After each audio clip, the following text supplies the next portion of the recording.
OFW today. Naririnig niyo po ako mga kababayan, mga magulang?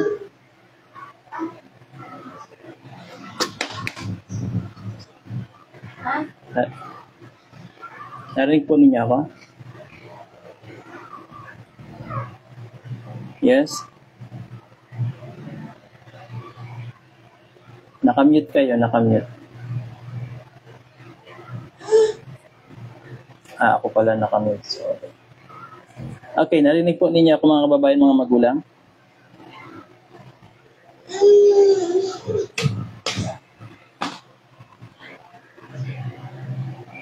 Narinig po ninyo ako? Yes po. Ayun, ang bagal yung sumagot. Okay, so dahil sa ako ngayon ang inyong tagapagturo, nabigyan ng oras, alhamdulillah. So, inshallah, simulan natin. Bismillah, alhamdulillahi rabbil alamin, wassalatu wassalamu ala rasulillah, amma ba'd. Magandang hapon po sa lahat ng mga kababayan namin narito sa Zoom conference na ito. Magandang hapon po.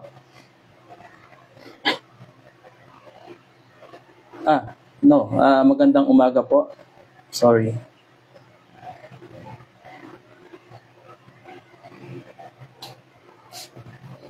Yung sasagot po ay paki-unmute, baka nagsasalita kayo, hindi kayo naka-unmute. Yes? Okay, sa habang khair. So ngayon mga kababayan, mga magulang, may nakikita kayo ng presentation? Have a good day to everyone. Assalamualaikum warahmatullahi ta'ala wabarakatuh. Yan ang aking pambungad na mga pananalita. At bagay doon, nakikita nyo po ang slide ko. Ano nakalagay po? Pakibasa. Pakibasa. Dawa Amana Islam. Gusto kong bigyan po ng kaunting paliwanag para maintindihan nyo. Ang ibig sabihin po niya na salita, Dawa Amana Islam, Arabic na salita po yan. At it means yung dawa ay pagpapahayag, pagpapaabot, pagpaparating. So sa English, propagate. Yung amana naman ay yung ipinagkatiwala. Ibig sabihin sa wika natin maunawaan, pinagkatiwala, trust sa English. At yung Islam naman po, ito po yung sa ugat na salita na choppy ba ako? Ayan, okay na? Ang ibig sabihin naman sa ugat na salita ay kapayapaan, peace. So what I mean, pagpapaahayag, pagpapaabot ng ipinagkatiwala ng Diyos na kapayapaan. Yan po ang aking gustong ipaunawa sa inyo ng kahulugan ng Dawa Amana Islam. Okay? Sa mga kababayan, ba't maingay sa inyo dyan? Yes? May condition po because of the unmuted parties. I need your... Yung sa part ng may maingay sa inyo, please wag nyo i-open ang inyong audio. I-unmute nyo lang kasi para hindi magpi-feedback sa atin dito. At tulad ng sinabi ng inyong teacher, dapat ay mag-concentrate kayo sa ating lecture para ma-absorb natin yung ating mga pinagpapaliwanag sa inyo. Okay. So, yan po ang kahulugan ng Dawa Amana Islam. Propagate trust and peace. So, magkagayon mga kababayan, mga magulang, ang aking ipapaliwanag sa inyo ay walang iba kung hindi mag-concentrate ako sa belief ng inyong maririnig na lecture ko kasi ang pupuntahan niyo po ay lugar na kung saan ay Middle East. At alam natin, ang Middle East ay mga Arab ang mga naroroon upang hindi natin ma-violate, matapakan ang kanilang mga paniniwala. So, Ang aking papaliwanag sa inyo sa tamang mga terminology, inshallah, ay ang mga ibang mga okay, ito muna, ang I am Muslim, I love Jesus. Bilang mga Muslim, para sa inyong kaalaman, kami ay nagmamahal kay Jesus. Common tayo dyan, ha? So, ang aking ipapaliwanag po sa inyo ay sino ang Diyos, ano ang Islam, at who are the Muslims, sino ang mga Muslim. Yan po mga yan ay aking ipapaliwanag sa loob ng 1 oras na ito. Inshallah. Ang tamang terminology. Kasi mahalaga to sa inyong hindi nyo pa naintindihan na mga kapatid na Kristiyano. Okay po ba?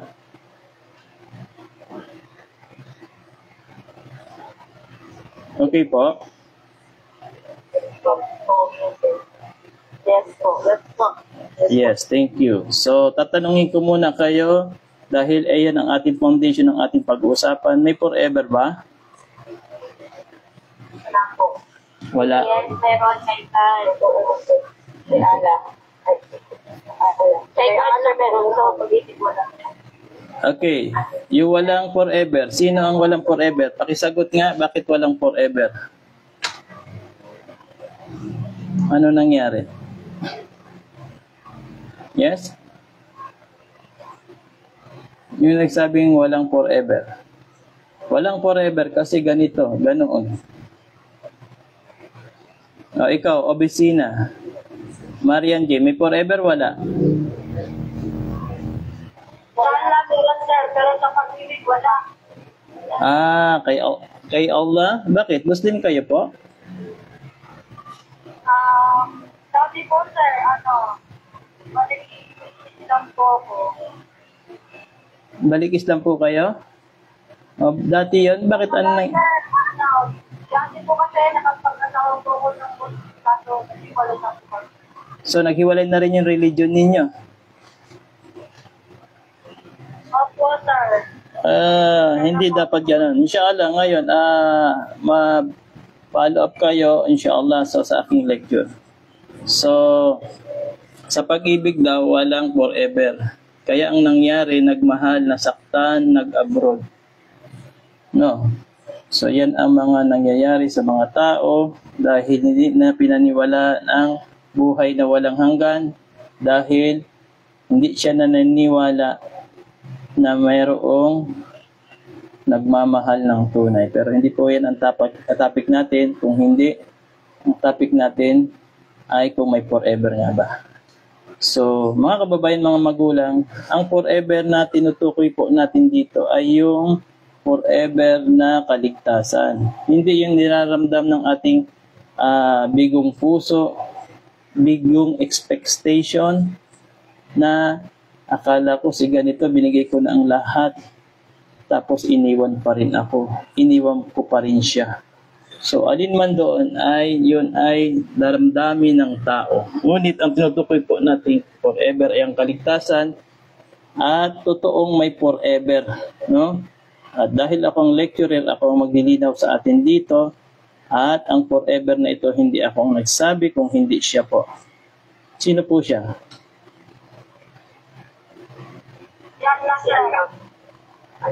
Si Allah ba yan? Okay.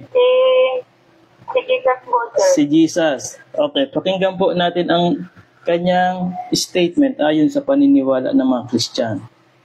Kayo mga Christian. Basa.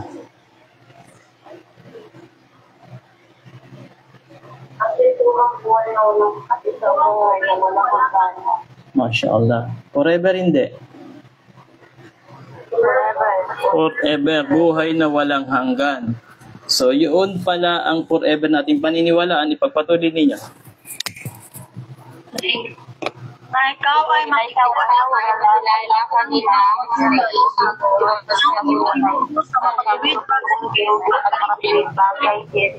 yun ang forever sa Juan 17:3, exactly ang sinabi niya, ang kaligtasan na buhay na walang hanggan. Hindi po rito forever dahil ito lang po ay daan patungo sa forever yung ating buhay. Pero dito tayo naghahanda patungo sa kaligtasan. Pero ang forever na tinutukoy natin mga kababayan, mga magulang, at especially ang mga lahat ng Kristiyano, ay may kategorya na kapag hindi natin nakamtan ang forever na ito, tiyak sa kabilang buhay, ay hindi natin matatamo ang tagumpay. Ang sabi niya ay makilala natin ang isa na Diyos at hindi basta Diyos kung hindi tunay na Diyos. Yun ang kategorya na itinuro niya na forever na pangakong kaligtasan. Isang Diyos at tunay. Okay? Kapag yan po ang natumpungan natin, nasunod natin na itinuro ni Jesus na ibinigay sa ating aral, ay tunay na nagtamo tayo ng forever. Isa at tunay na Diyos. So yan po ang ating foundation na pag-uusapan natin at si Jesus Cristo ay messenger ng Diyos. So anuman ang iyong paniniwala, iba-ibang paniniwala ng Kristiyano, ay ito po ang aking i-lecture sa inyo, ang foundation na isang Diyos. Pero bago ko ipagpatuloy ang aking lecture, nais ko munang kunin ang inyong information dahil kasi magagamit po ito para sa inyong bilang isang tulong, pagpapahalaga kung nandoon na kayo sa inyong lugar na pinuntahan ibang bansa. So, kailangan ko po ang information nyo, name, cellphone number, email ad, o di kaya kung walang email ad, Facebook. Bakit po kinukuha natin yan? Kasi dahil kayo po ay pupunta sa ibang bansa, if ever na may kailangan kayo assistant at may kakausap sa inyo, may tatawag sa inyo, yan po ay sa pagpapalo up sa mga nakaratingan ng mensahe ng Islam, either decided ka o non-decided ka.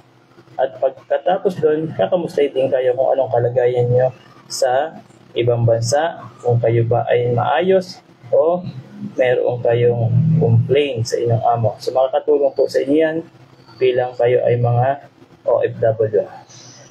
So yan po ay sa ating grupo sa Islam chat. Okay? So maliwanag po. So pakilagay na lang po sa ating chat box sa message yung inyong info. Please itama niyo po ang inyong number kasi mahalaga po yun. Okay, mga kababayan, mga magulang, dahil hindi na bago ngayon kapag narinig natin ang salitang balik Islam. Tagalog yan. Ano po ba ang naintindihan nyo kapag narinig nyo ang salitang balik Islam, mga kababayan, mga magulang? Pakita nga.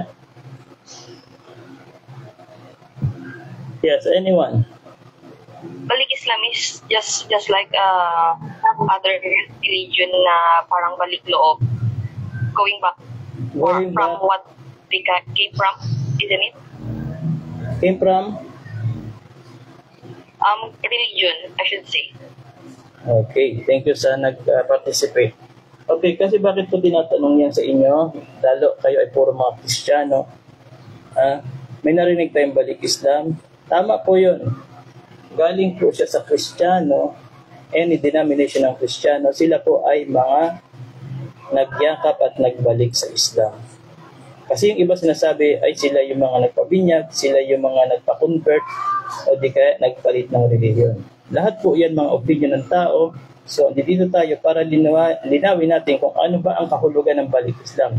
So, tama po yung sinabi ng sister, sila po yung mga nagpa-convert, o di kaya mga Kristiyano na nag-Muslim ay tatawag na balik Islam. Kung yan po ang naiintindihan nyo, masasabi ko, tama po yan pero kulang pa. At ito yung gusto kong iparating at idagdag sa inyo kung ano po ba talaga ang ibig sabihin ng salitang balik Islam. Ang balik Islam po, kaya po binasabing balik Islam, for example, kayo po nasa mag-abroad, di ba? 2 years kayong pupunta sa ibang bansa sa inyong kontrata. At kapag katapos kayo po ay babalik pagkatapos ng inyong kontrata dito sa ating lugar.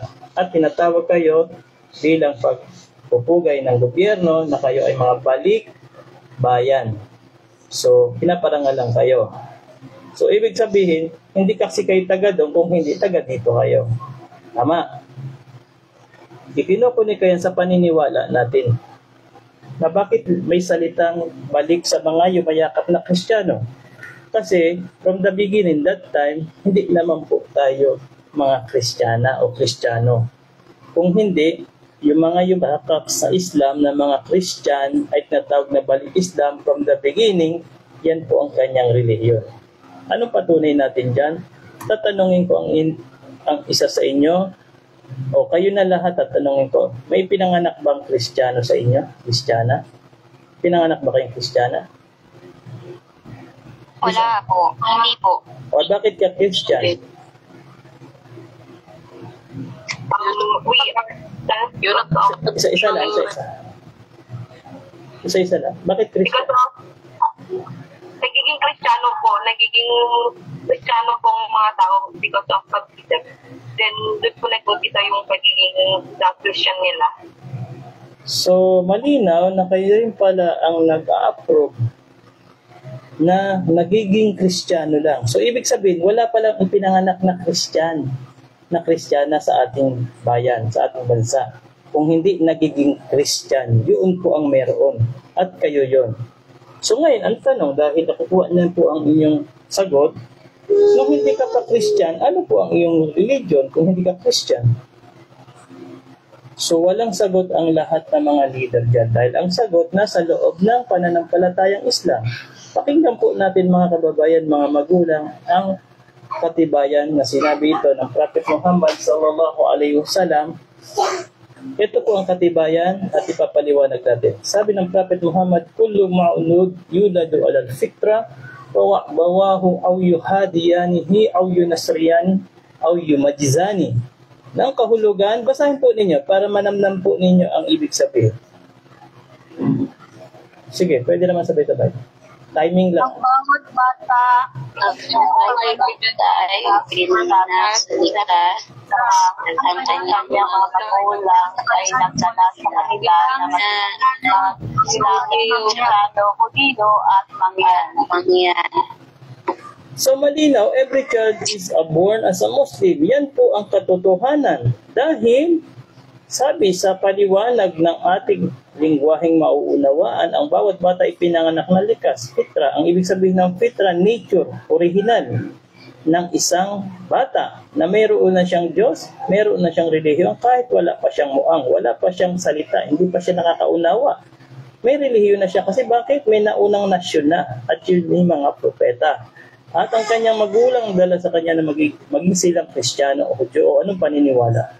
Malinaw ang statement ng aral ng Islam na tayo ay naging Kristiyano sa pamamagitan ng ang ating magulang, siyempre susunod tayo. Dagdagan pa natin ang kaalaman. Bakit sino ba talaga sir ang Kristiyano? Ay walang iba. Ang Kristiyano ay yung matatangos ang ilong, blue eyes, green eyes, no, mapuputi, matatangkad. Meron po ba sa harapan kung merong ganong itsura? Meron? O bakit tumatawa yung iba? O walang umaamin. Kasi bakit?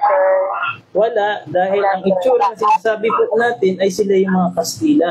Yung mga European na sa ating panahon noon, hindi pa tayo buhay, ay dumating sila rito upang magpalaganap ng kanilang paniniwala at sa pangyayari na dominate ang ilang mga Moro at kinonvert nilang maging Kristiyano. Kaya pinabibinyagan. Yan ang practice ng Christian. Sila ang unang Kristiyano na nagpalaganap ng Kristyanismo. So dahil sila ang una na Kristiyano na mga Romano, Katoliko, ay sa paglipas ng panahon, yung isang Kristyanismo na dala-dala ng mga Kastila ay nanganak, dumami. Paano natin masasabing ito ay sa Diyos na relihiyon? Nanganganak, dumadami. Pero tandaan po natin, may nature, may original po tayo. At ang original na yan ay itinuturo sa Islam. So ngayon, halinaw ang katibayan natin, tayo ay naging Kristiyano, hindi tayo talaga mga Kristiyano. Kaya huwag tayo magtaka kung bakit maraming Kristiyano sa buong mundo na kapag niyakap niyang Islam, tinatawag siyang reverted. Sa Tagalog, nagbalik sa Islam. Kasi from the beginning, Islam naman po ang relihiyon nila. Mamaya ipapaliwanag ko ibig sabihin Islam. So dahil ang lahat ng bata ay pinanganak na Muslim, ano ba sir ang ibig sabihin ng Muslim? Mga kababayan, mga magulang, ang ibig sabihin ng Muslim ay may kahulugan niya sa wika natin. Yan ay Arabic na salita, hindi yan English na salita kung hindi Arabic. So para sa inyong kaalaman, ang inyong kausap ay dating kaklase nyo sa pananampalataya ay ang 15 years Muslim na. No? Alhamdulillah, wala akong ginawa. Nag-aaral ako ng Islam at akin po itong ituturo naman sa mga Kristiyano na aking nakakausap. So nililinaw ko sa kanila ang kahulugan ng Muslim kasi naging negatibo sa mga tao pag sinabing Muslim. Alhamdulillah ngayon malakas ang dawa, so na paparating na ng tamang pag-unawa ang salitang Muslim. So nung ako ay hindi Muslim, naunawaan ko ang salitang Muslim, matatapang, magugulo, mamamatay tao, sila yung mga Abu Sayyaf, mga rebelde, at sila yung mga terorista. Dagdagan pa natin, sila rin ay maraming mag-asawa. So diyan ko naintindihan ang salitang Muslim. Lahat po na yan na sinabi natin ngayon, yan po ay fake news, yan po ay chismis, yan po ay hindi ang kahulugan ng Muslim. Negative po yan. Dahil para sa inyong kaalaman, ang salitang Muslim ay napakainam, napakaganda ang kahulugan sa wika natin yan. At kapag nalaman po ninyo ang salitang Muslim sa wika na tamang terminology, mapapasabi ka sa sarili mo, I belong there. Ako ay kabilang pala rin sa Muslim. O basahin po natin ang ibig sabihin ng Muslim. Basa.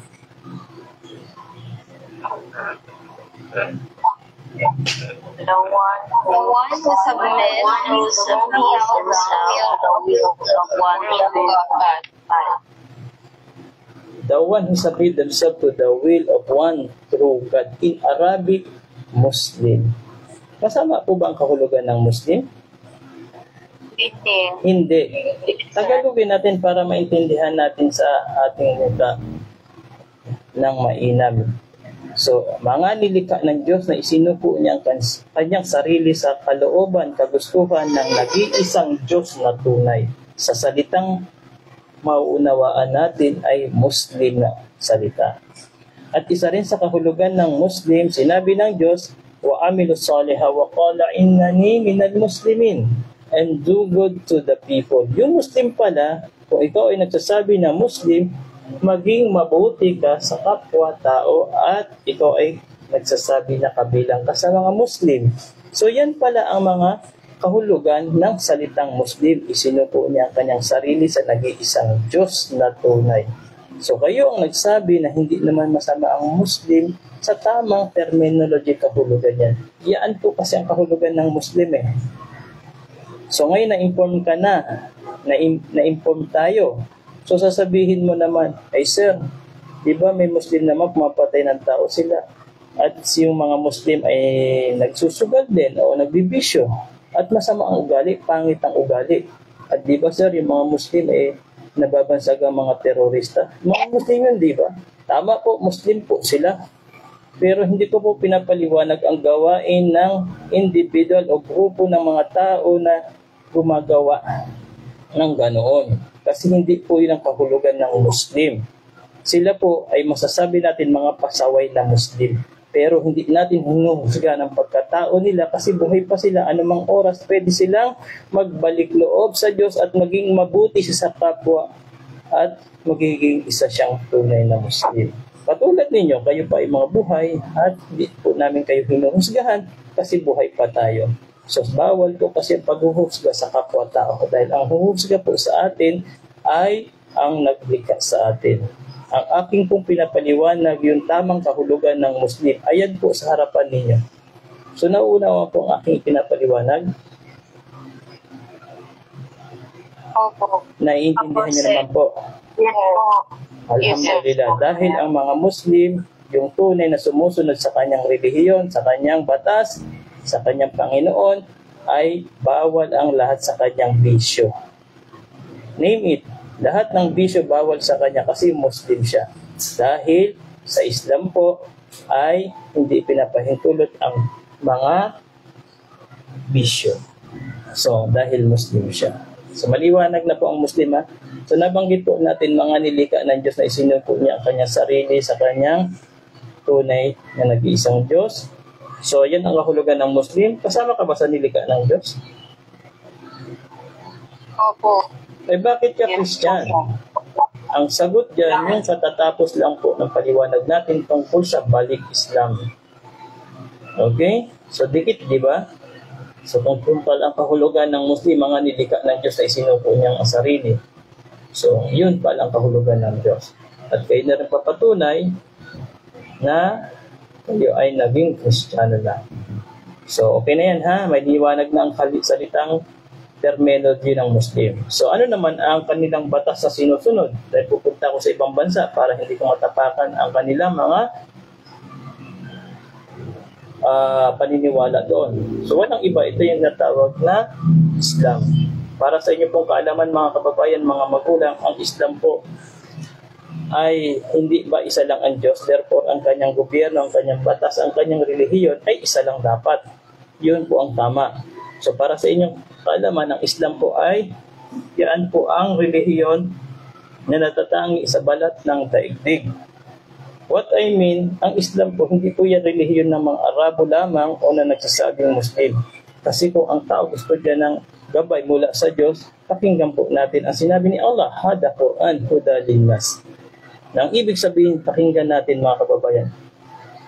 Itong Islam, itong Quran na ito, ay gabay para sa lahat ng sangkatauhan. Kasi ang ginamit na salita ni Allah ay nas. Sa Arabic po, pag sabing nas, ay lahat ng nilalang tao. So therefore, hindi po yan relihiyon lamang ng mga Arabo o ng mga Muslim. Dahil malinaw, sinabi ng Diyos ay para sa lahat ng sangkatauhan, gabay at kaligtasan. So, yan po ang Islam, no? At ang Islam po, yan po ang ipinamuhay, ipinangaral ng lahat ng sugo at propeta ng Diyos na si Allah subhanahu wa ta'ala. Magbanggit tayo ng ilan, Moses, Abraham, Jesus, Muhammad at ang napakarami pang propeta. So lahat po sila Islam ang kanilang itinuro sa panahon na sila ay sinugo ng tagapaglingkang Diyos.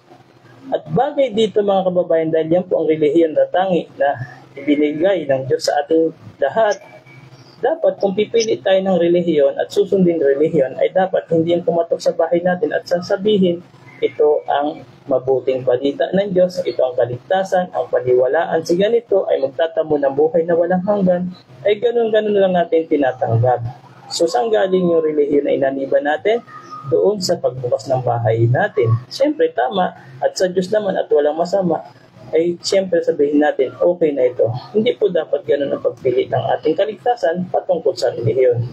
At bagay dito, hindi rin dapat yung nakagisnan lang. Kasi kung nakagisnan mo lang, wala ka namang ebidensya at nanatili ka lang sa tradition at culture ng paniniwala na yun. So hindi rin po dapat ganun ang kaligtasan na ating tatahakin.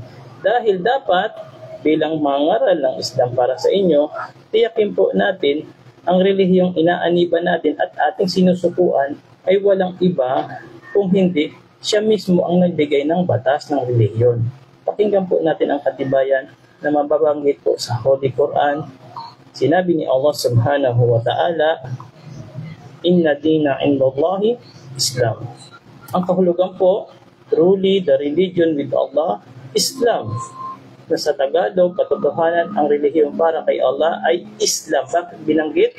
Islam, siya ang nag-angkin. Siya ang nagsabi, kanya ang relihiyon.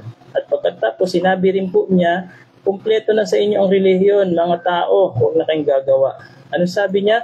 Al-yawm akmaltu lakum dinakum wa atmamtu alaykum ni'mati wa raditu lakumul Islam dina. Sa kahulugan po nito, this day I have perfected your religion for you, completed my favor upon you, and have chosen for you Islam as your religion. Subhanallah. Binigyan niya na po ng kumpleto ang relihiyon, ang kanyang gobyerno, ang kanyang batas, para ang tao hindi gumawa ng relihiyon. At binigyan niya ito ng pagpapala, pabor, ni'ma, at have chosen for you Islam as your religion. Pinagkaloob ko na sa inyo ang relihiyong Islam bilang inyong pamamaraan, panuntunan ng buhay. Allahu Akbar. So pagkatapos, inangkin ng Diyos kanyang relihiyon, sinabi niya, kumpleto na at binigyan ng biyaya. At ang panghuling katibayan na gusto kong iparating sa inyo ay hindi pa buhay yung mga ngaral na nagsasabi ng relihiyon ay ang turo sa Islam, ang Diyos na tagapaglikha ay nagsabi, tao, huwag kayo gagawa ng relihiyon. Dahil pag gumawa kayo ng relihiyon, mapahama kayo sa kabilang buhay. Kayo ay mananagot sa tagapaglikha. Anong katibayan? Sinabi ng Diyos sa banal na Quran, وَمَنْ يَبْتَغِ غَيْرَ الْإِسْلَامَ دِينًا فَلَنْ يُقْبَلَ مِنْهُ وَهُوَ فِي الْآخِرَةِ مِنَ الْخَاسِرِينَ. Sino man daw ang gumawa ng relihiyon maliban sa Islam, sabi ng Diyos, it will never be accepted. And the hereafter, sa kabilang buhay, sila'y napabilang, nawalan, talunan, at naparusahan. Sino po ang nagsabi? Ang Diyos na naglikha po sa atin. Yan po ang mensahe ng Islam. Sapat na maunawaan ng lahat ng Christian na ang tunay na relihiyon ay Diyos mismo ang nag-angking sa Kanya. At ang tunay na relihiyon, pinerfecto niya, binigyan niya ito ng biyaya. At ang tunay na relihiyon, nagbawal na gumawa ang relihiyon ang tao. Kasi bakit? Sino ka? Ba't gagawa ka ng relihiyon tao? Kahit na pinakamaganda pang paliwanag at salita ang sasabihin mo, ngunit kung wala ka namang katibayan galing sa Diyos, ano ang magiging panuntunan natin? Tayo ay nasa tamang kaligtasan. Maliwanag? Nasusundan po ang ating lecture? Yes, sir. Yes, sir. Yes, sir. Alhamdulillah. Yes, sir. So, ay sir, ano po bang ibig sabihin ng Islam? Na ipaliwanag nyo ng mga katibayan mula sa inyong mga banal na kasulatan. So, ang ibig sabihin po ng Islam, pakibasa, please sabay-sabay lang para tama ang timing. Yan po ang ibig sabihin ng Islam. Pagsuko,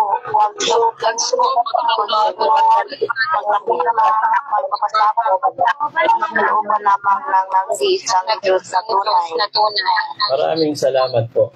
Ang dami-dami natin binasa, pagsuko, pagsunod, pagtalima, pagpapasakop sa kalooban ng isang Diyos sa isang original na salita. That's what we call in Arabic, Islam.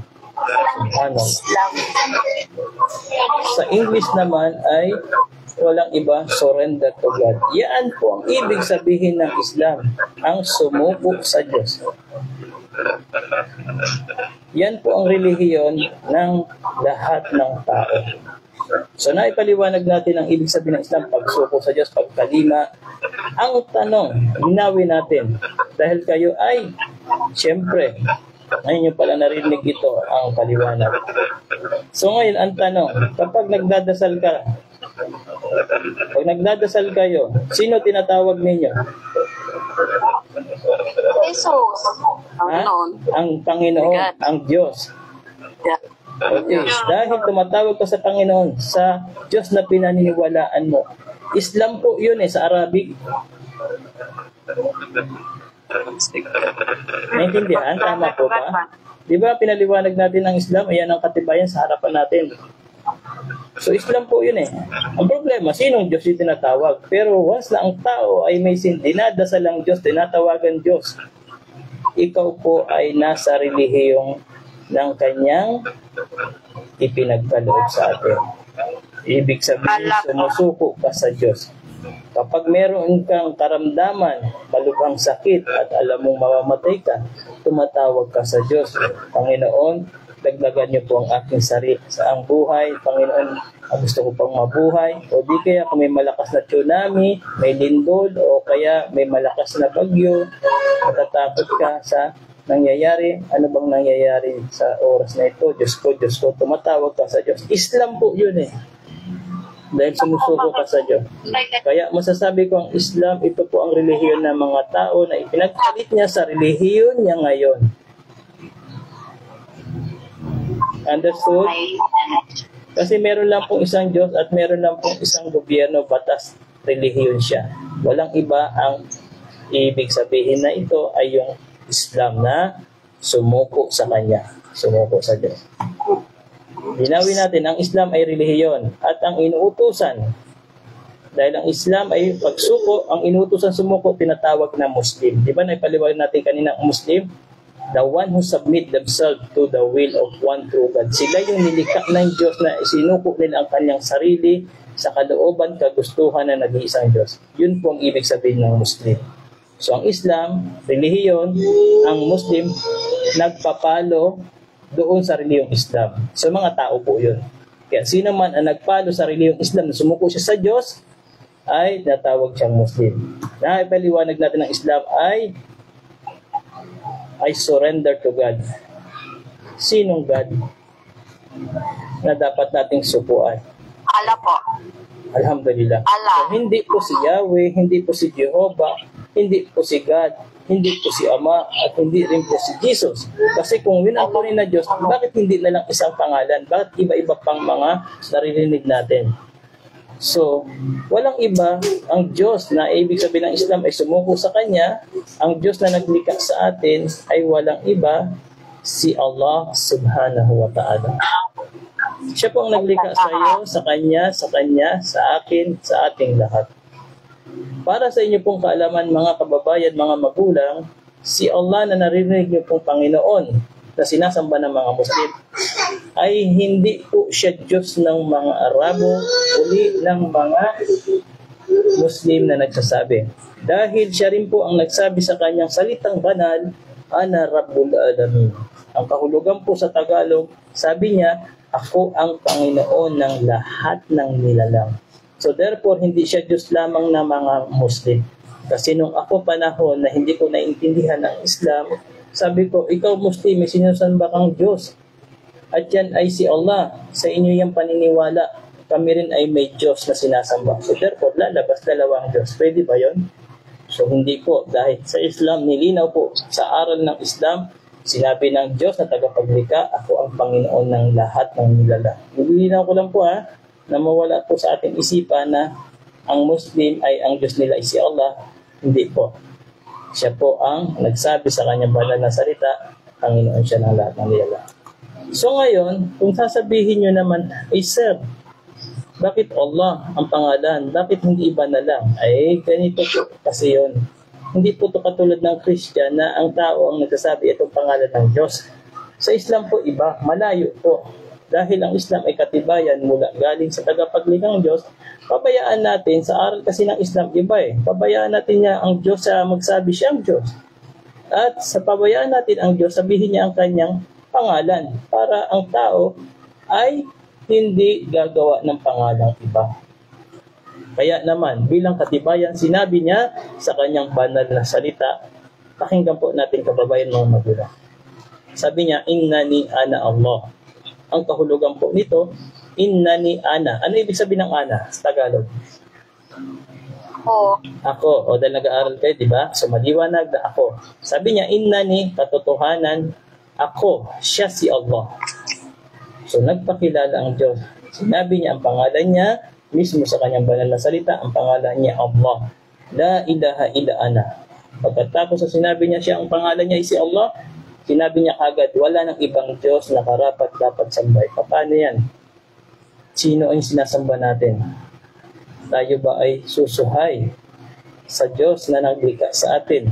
Na sinabi niya kagad, walang ibang Diyos kung hindi siya. Illa ana, maliban siya. So mga kababayan, mga magulang, nagpakilala po ang Diyos. Siya po ang naglikha sa iyo, sa ating lahat. So yan po ang aral sa Islam dahil ang ibig sabihin ng Islam, surrender to God, at yung sinusukuan ng Diyos ay walang iba, ay pinakikilala ko si Allah subhanahu wa ta'ala. So dagdagan pa natin ang kaalaman bilang ang Diyos na si Allah subhanahu wa ta'ala ay meron po siyang banal na pangalan, katangian na banal, at pagiging perfecto niya dahil siya po ang tagapaglikha at ang lahat ay nilikha na sa ilalim niya. Wala na po sa kanyang ipapantay dahil siya ang creator at ang lahat ay creation na. So sinabi niya sa banal na Quran, pakinggan po natin mga kababayan, mga magulang. Sabi niya, Badi'us samawati wal ardh. Si Allah subhanahu wa ta'ala ang nagpasimuno ng lahat ng nilikha sa kalangitan, ng lahat ng nilikha dito sa kalupaan. Siya ang nagpasimuno. Siya ang gumawa. Sino pa ang Diyos? Kung siya rin pala ang naglikha ng lahat na nasa kalangitan, sa kalawakan at dito sa kalupaan. Nakikita man, hindi nakikita, siya ang naglikha. So yan po ang sabi niya, Badi'us samawati wal ardh. Ana yakuna lahu walada. Nililinaw ni Allah kasi ang mga tao ay nagsasalita ng pagtatambal. Sinabi ni Allah, si Allah ay hindi nagkaroon ng anak.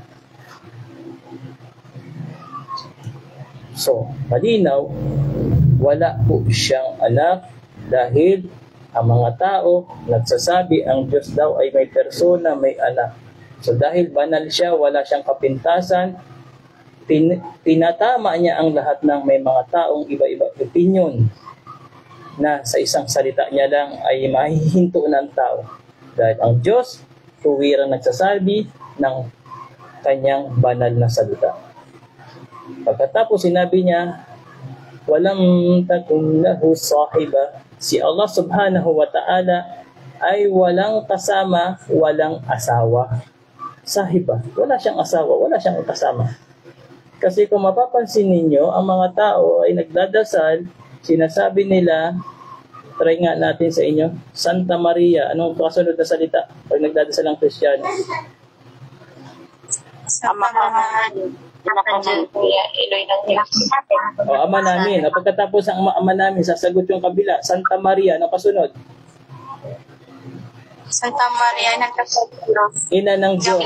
Okay. So, hinto na. So, sinasabi, tinuturuan tayo ng dasal, ang Diyos daw ay may ina. So, si Maria, ginawang nanay ng Diyos. Pwede ba yun?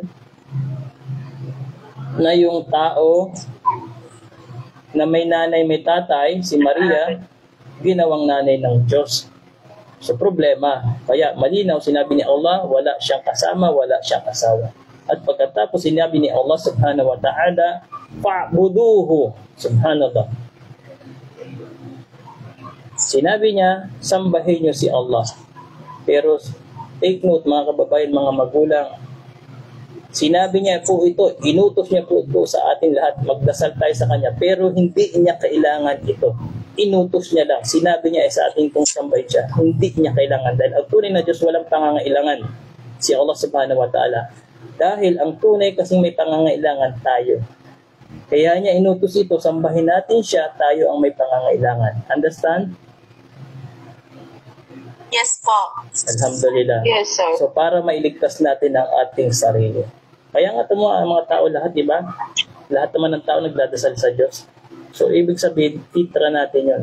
Inutos talaga ng Diyos yun. Pero ulit ko, hindi yan kailangan ng tagapaglikang tunay na si Allah subhanahu wa ta'ala. Batas niya yan eh.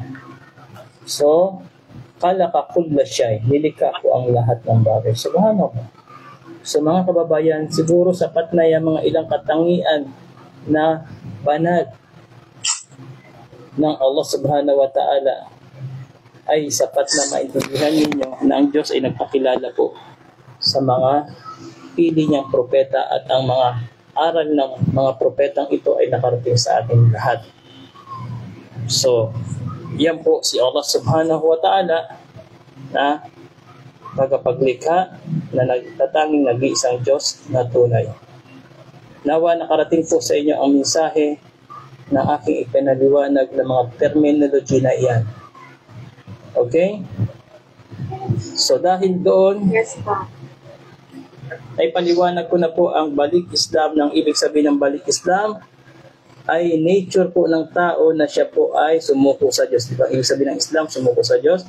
So bumalik lang po siya sa tunay na reliyon. At ipinaliwanag ko po kung sino ang Diyos. Inshallah, nakilala po natin ang tagapaglikhang Diyos na naglikha sa ating lahat na si Allah subhanahu wa ta'ala. At ipinaliwanag ko po sa inyo ang Islam na ang kahulugan ay surrender to God, walang masama. At ipinaliwanag ko rin ang Muslim, wala ring masama, the one who submit themselves to the will of one true God. Siya'y nilikha ng Diyos na isinuko niya ang kanyang sarili sa nag-iisang Diyos na tunay. Lahat po yan ay naipaliwanag ko ng inshallah ng maayos at malinaw sa inyo. Tanong ko po sa inyo, ano pipiliin nyo? Kaalaman o nakagisnan? Kaalaman. Kaalaman, sir. Kaalaman po, sir. Kaalaman po, sir. Kaalaman. Siyempre naman, ang piliin talaga ng dapat matalinong tao ay kaalaman. Kaya nga siya matalino eh. Inuugnay ko ito, katulad niya, nagsiseminar kayo 3 days. Bakit kayo nagsiseminar? Bakit kayo nagsasama-sama sa room na ito? Dahil naghahanap ng kaalaman. Dahil pupunta kayo sa ibang bansa. Tama. Kung wala kang kaalaman, pupunta ka sa ibang bansa. Wala kang kaalaman, mapapahama ka doon. Tama? Yes, sir. How much more, ikinokonek ko ito sa kaligtasan natin. Dahil ang sabi ni Jesus, ito ang buhay na walang hanggang kaligtasan. Na makilala natin ang isang Diyos. How much more, kung wala kang kaalaman sa kabilang buhay, paano mo ililigtas ang iyong sarili? Anong katiyakan mo? Kaya mahalaga ang kaalaman. Tama? Kesa sa nakagisnan. Tama po. Alhamdulillah.